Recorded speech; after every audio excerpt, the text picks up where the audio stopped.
ఒక్కటే అమ్మాయి. థ్యాంక్స్. బాబు thermal side బాబు, కాళ్ళేరు కుంటోడికి thermal side బాబు. పొద్దుటి నుంచి సాయంత్రం దాకా ఇట్ట ఒంటి కాళ్ళ మీద నించుంటావు కదా, మరి కాళ్ళు నొప్పి పెట్టదా పాపం? నొప్పి పెడతాదండి. మరి ఏం చేస్తావు అప్పుడు? ఈ కాలు ఇటు మార్చుకుంటానండి.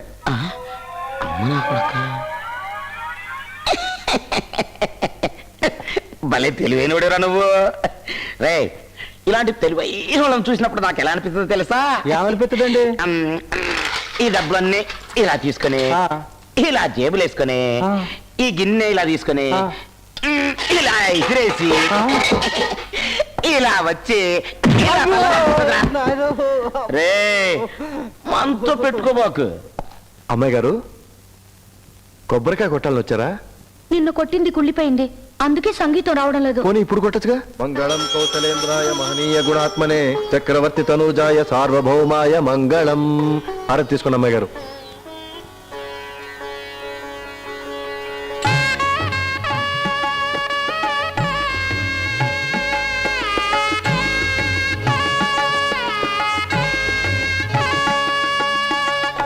అమ్మాయి గారు, ఈ దండ సీతమ్మ వారి మెడలోది. దీన్ని మీరు మెడలో వేసుకుంటే శ్రీరామనవమి నాటికి మీరు కోరుకున్న మొగుడు దొరుకుతాడు. వేసుకోండి అమ్మాయి గారు. ఇప్పుడు నాకు కావాల్సింది మొగుడు కాదు, సంగీతం. సంగీతం కూడా వస్తుంది అమ్మాయి గారు, వేసుకోండి.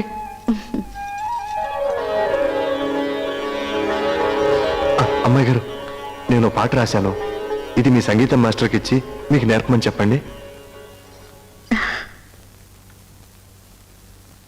ఇదొక పాట, ఇదొక సాహిత్యం, దీన్ని నేను పాడాలి. చచ్చే, పాట అంటే భాష ఉండాలమ్మా, భావుకత ఉండాలి. మాస్టరు, మిమ్మల్ని మాట్లాడగనండి. పండితుల దగ్గరికి వచ్చినప్పుడు సంశయం ఉండకూడదు నాయన. అడుగు. ఖురాన్ గ్రంథంలో భాష ఎలా ఉంటుందండి? సరళంగానే ఉంటుంది. మరి బైబిల్లో? లలితంగా ఉంటుంది. మరి మన భగవద్గీతలో? కఠినంగా ఉంటుందయ్యా.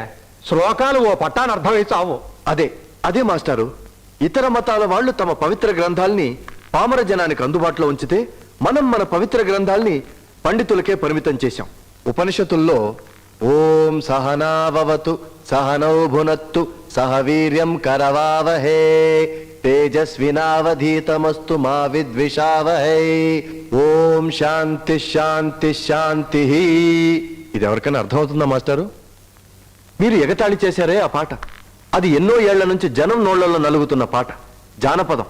నన్ను పాడమంటారా మాస్టారు? పాడోయ్. నీలో అలగోదారి ఎన్నెల నండూరి ఎంకిల నవ్వింది నా తోడుగా.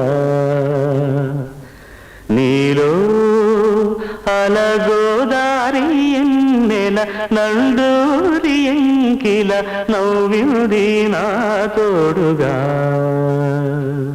మొత్తానికి అసాధ్యమేనోయే. బాగా పాడావు, చాలా బాగా పాడావు. ఇదో మేస్టరు, ఈ హిందుస్థానీ సంగీతం అని కర్ణాటక సంగీతం అని మా పిల్లల్ని ఎందుకు ఇబ్బంది పెడతారు? అందరికి అర్థమయ్యేటట్టు ఇలా సులభమైన పాటలు నేర్పండి. చిత్తం.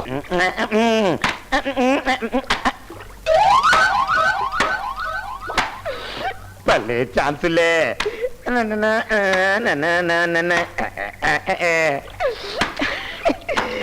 రతమ్మా, నువ్వు ఉతుకుతుంటే అందం అప్పయ్యేసావే బంధం. రత్తే నిన్ను ఎలట చూస్తా ఉంటే కొత్త మోగేదో పుట్టుకొస్తుంది. అట్టాగా నీ మొహం వెళ్ళి అద్దంలో చూసుకో. యాదో మొహం అని యాదో మొహం. మన ఫేస్కేంటే ఓలాంధ్రాలో సోలం అందగానే. రత్తే నువ్వు అన్నావంటే పట్నం నుంచి సింతపూల కోక రవ్వల గాజులు తెచ్చితానే. ఊను ఊను అనవే. జిమ్మడిపోను. అట్టాగా మరి నా మీద అంత ప్రేమ ఉన్నప్పుడు అలా గట్టు మీద నిలబడి లొట్టలు వేసుకుంటే ఎట్టా? రారా నా బంగారు బావా. మామా, అమ్మని నా మీద ఎంత ప్రేమ నీ గుండెలో దాచుకున్నావే. ఇక చూసుకో, ఈ కానుంచి నీ బతుకు సాకిరేవుల దగదగలాడిపోద్ది.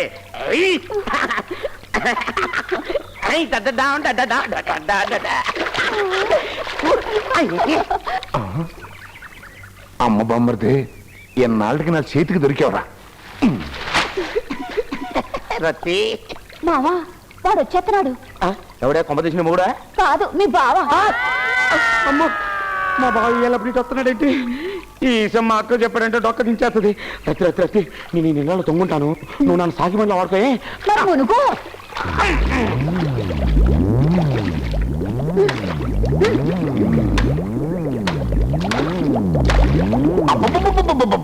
అదిరిపోతుంది. ఏంటి నువ్వు బట్టలు ఉతికే బండ బండ నిన్ననే తెప్పించా నల్గొండ నుంచి నాపరాయి బండ బాగుందా బాగుందా అని అడుగుతావంటే ఎన్ని రోజుల నుంచి ఎదుగుతున్నాను ఇట్లాంటి బండ కోసం.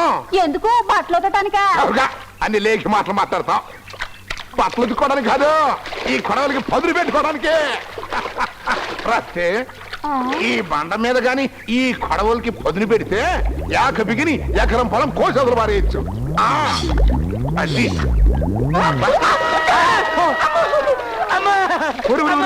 నువ్వంటరా బామ్మర్ది.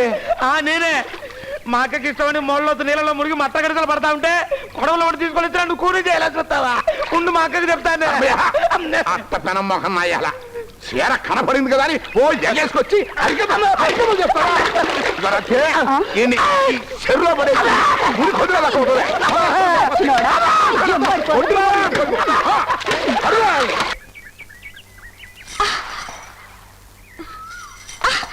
పాపా మామిడికాయ కావాలా?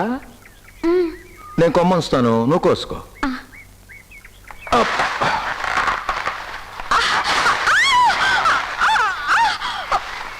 మీ నాన్న పెట్టిలోనే ఉండే అనుకున్నా గాని నీ బాడీలో ఎన్ని సరిగమలు ఉన్నాయా?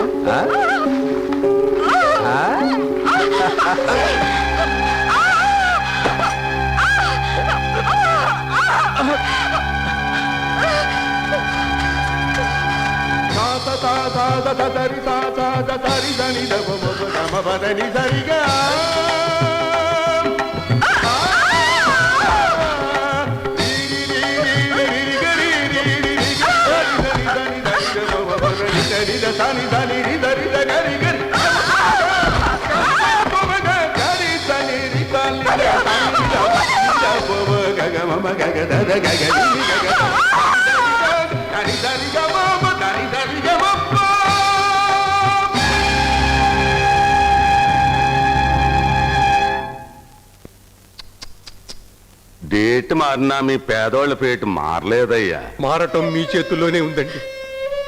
మీ నీడలో పెరుగుతున్న గణపతే నా కూతుర్ని దారుణంగా మానభంగం చేశారు. అది ఆత్మహత్య చేసుకోకుండా ఉండాలంటే గ్రామ పెద్దగా మీరు వాళ్ళిద్దరికీ పెళ్లి జరిపించండి. మాస్టర్ తప్ప మిగిలిన వాళ్ళంతా వెళ్ళిపోండి. వెళ్ళిపోండి వెళ్ళిపోండి అందరూ వెళ్ళిపోండి, మీరు కూడా వెళ్ళిపోండి. ఒరే గణపతి, రండి మాస్టర్, కూర్చోండి కూర్చోండి.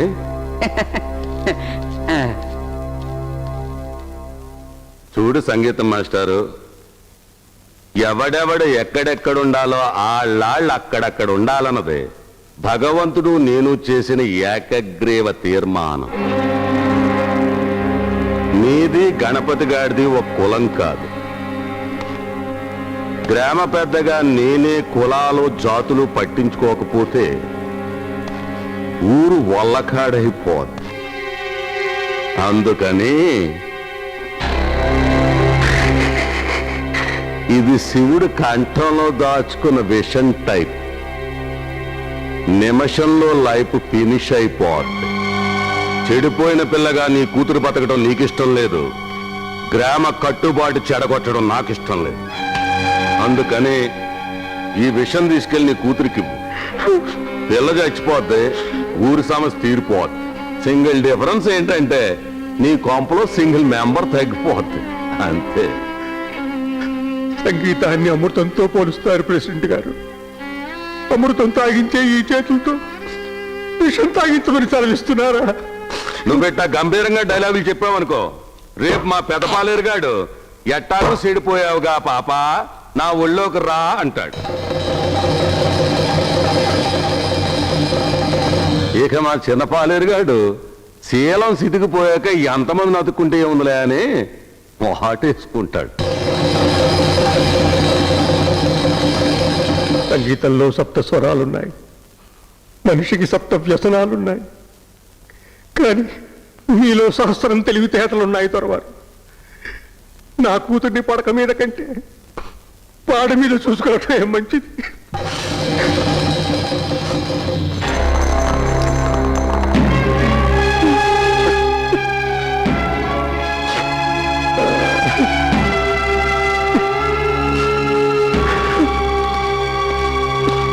మాస్టారు 3 ముళ్ళు నేను వేయిస్తానమ్మా అన్నాను 7 ముళ్ళు వేయించుకుంది.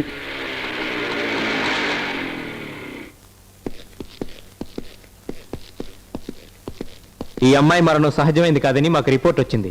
ఏ ఊరాడు చేశాడు? ఊరు తెలియదు. ఈ పిల్లకి 5వ ఏట నుంచి కడుపు నొప్పి ఉంది. ఎంతో మంది డాక్టర్లు చూపించారు. డేట్ మారింది తప్ప పిల్ల ఫేట్ మారలేదు. కడుపు నొప్పి తట్టుకోలేక గన్నేరుకాయలు కొట్టుకు తింది. ఏమండి అంతేనా? ప్రెసిడెంట్ గారు ఏమంటున్నారు? గన్నేరికాయలు తిని చనిపోయిందంటున్నారు. అంతే ఉంటుంది.